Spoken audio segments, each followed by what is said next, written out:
dúfajme, že Roman s ním vydrží čo najdlhšie. Vieme, že takisto mu má čo vrácať, keďže práve Peter mu pomohol aj k zisku titulu českého šampióna. Dokonca Chris Froome, vidíme, že sa tam dostáva do popredia. Potreba by niekoho z tých jazdcov na celkové, ktorý by nechcel riskovať nejaké, že by potiahol ešte, takže ešte 100 metrovej do cieľa. To je náš je to dlhé. A už nastupuje Alaphilippe tam takisto. Je tam Van Avermaet, je tam Valverde, sú tam všetci najväčší favoriti.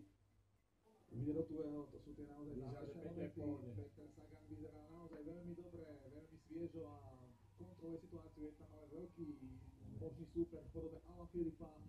Zdá sa, že to bude jeho najväčší súper dnes. Boj o víťazstvo.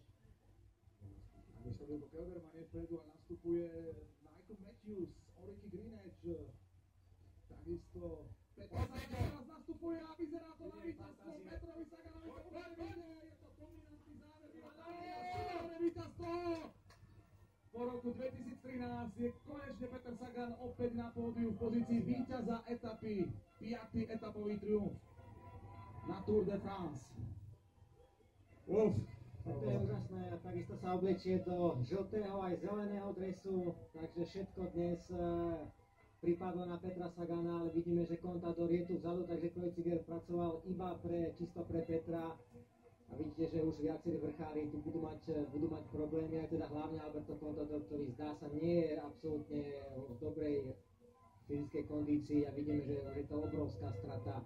Bude takmer minúta straty na tých najväčších jeho súperov. On mal zo sebou, že to bolo výkonnostne to, či Roman by tam ostal s ním, alebo nie, to už bolo jedno úplne.